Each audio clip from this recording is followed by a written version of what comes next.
दुनिया में ना किसी से जलन नहीं रखनी चाहिए। देखिए माचिस जो होता है ना दूसरे को जला देता है, लेकिन कभी माचिस को देखें वो खुद को भी जला लेता है। अतः अगर आप दूसरे की बुराई करेंगे, दूसरे के पीछे रहेंगे ना, तो इसमें आपका लॉस होगा। और अगर आपकी कोई बुराई कर रहा है ना तो आपको खुश होना चाहिए कि आप आगे बढ़े। बुराई उसी का लोग करते हैं जो आगे बढ़ रहा होता है, जो पहले गिरा हुआ है उसकी लोग क्या बुराई करेंगे। और जब भी आपकी कोई बुराई करे तो आप उसे सहज स्वीकार करें और आप उसे प्रूव मत कीजिए कि हम ये नहीं है।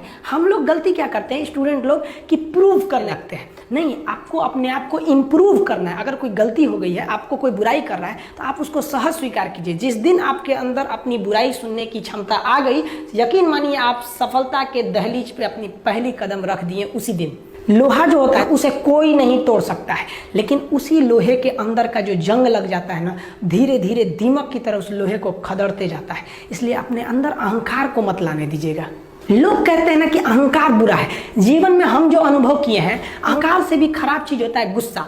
देखिए अहंकार उत्पन्न ही नहीं होगा जब तक आपको गुस्सा नहीं आए। आप ऐसे नॉर्मल बैठे हैं और आप किसी से कहिएगा कि तुम्हारी क्या औकात है, जब तक आपको गुस्सा ना आए। तो अहंकार एक पेड़ है और गुस्सा उस पेड़ का जड़ है। इसलिए गुस्सा जिस दिन आया उस दिन आप बर्बाद हो जाएंगे। किसी भी व्यक्ति को बर्बाद कराने के लिए सबसे जरूरी है गुस्सा दिलाना। आपको पता है लोहार जो होता है, लोहार वो जानता है कि लोहे को हम ऐसे नहीं मोड़ सकते हैं, बहुत ही शक्तिशाली है। इसलिए लोहार ना इस लोहे को ना आग में डाल के इसे गुस्सा दिलाता है।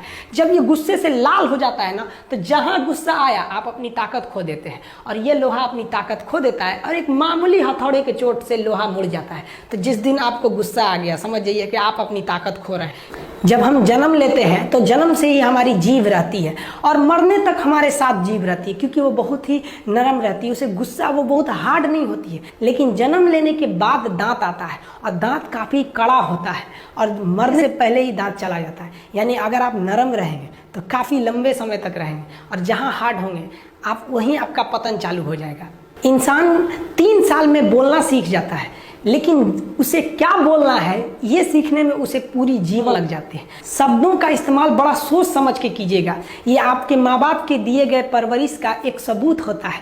अतः आप अगर किसी से अपशब्द बात करते हैं तो सभ्य व्यक्ति आपको नहीं कोसेगा, बल्कि आपके माँ बाप को कहेगा कि इसे संस्कार नहीं सिखाया। ये शब्द जो होते हैं हमारी परवरिश का परिचय करा देते हैं। शब्द का इस्तेमाल भोजन की तरह करना चाहिए। जिस तरह से भोजन को बनाने के बाद थोड़ा सा चख लिया जाता है, उसी तरह शब्द को दूसरे के सामने बोलने से पहले एक बार जरूर चख लीजिएगा। देखिए लॉकडाउन में हम थोड़ा गांव में आ गए थे और थोड़ा सा अनाथ आश्रम को लेकर हम काफ़ी थोड़ा सा बिजी हो गए थे, इसलिए ऐप बनाने में काफ़ी लेट हो गया।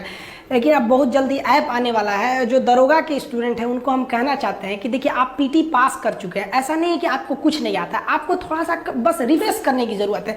जो इंपॉर्टेंट चीज़ है उनको डिस्कस करने की ज़रूरत है। तो हम हर सब्जेक्ट से जितने भी इंपॉर्टेंट चीज़ें रहेंगे जो एग्जाम में पूछे जाते हैं और जो विगत सालों में पूछा है, उन सब का एक समरी बनाकर हम आपको पर सब्जेक्ट वाइज हम आपको डिस्कस करते रहेंगे। वो ऐप पे भी, यूट्यूब पर भी, यूट्यूब पे तो फ्री रहता ही है। हम आपको वादा करते हैं कि ऐप पर भी जो दरोगा का हम बताएंगे वो एकदम फ्री ऑफ कॉस्ट बताएंगे। हम उसके लिए आपको चार्ज नहीं लेंगे, क्योंकि कोरोना है। अब इसमें आप पूरी दुनिया त्रस्त है, आप फीस थोड़ी दीजिएगा। अभी गुरु दक्षिणा हमेशा थोड़ी लिया जाता है, कभी कभी ऐसे भी चल जाता है। इस बार गुरु दक्षिणा आप लोग नौकरी के बाद दे दीजिएगा और मिठाई थोड़ा बढ़ा के लेते आइएगा। लड़की के लिए स्पेशल कहते हैं, आधा किलो मिठाई लेके आती हैं सब। एक तो लड़की आधा किलो मिठाई लेके आई थी, हम कहे आधा किलो और लेके आओ, चल गई उधर से। तो आप कोई आधा किलो ले आता है ना तो उसको हम रोकवा के कहते हैं, अरे बेवकूफ कहीं का, तुम इतना मेहनत से आदमी पढ़ा है, तुमको 1 किलो लेके आना। सबको हम बोलते हैं आधा किलो कोई लेके नहीं आएगा। ऐप पर जो रेगुलर क्लास भी है, अब उसको भी बहुत जल्दी अब रेगुलर क्लास वालों को भी चालू कर दिया जाएगा। कई लड़के कमेंट कर रहे हैं कि सर आप पंखा क्यों नहीं लगा लेते हैं, आपको पसीना होता है।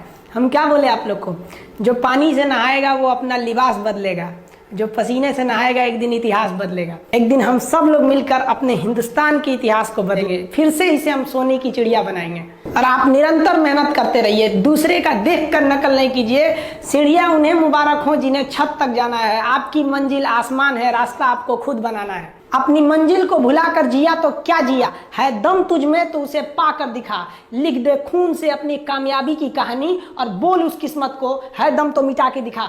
एक बार फिर से आप सब लोग का बहुत बहुत धन्यवाद, जो आप लोगों ने हमें 10 लाख के परिवार में पहुंचाया। पहले कम लोग थे तो हम सबका रिप्लाई भी करवाते थे, अभी इतना कमेंट आ जाता है कि रिप्लाई करना भी मुश्किल हो जाता है। इसके लिए सॉरी आप लोग का। आप भी समझेंगे कि इतना पॉसिबल ही नहीं हो पाता है।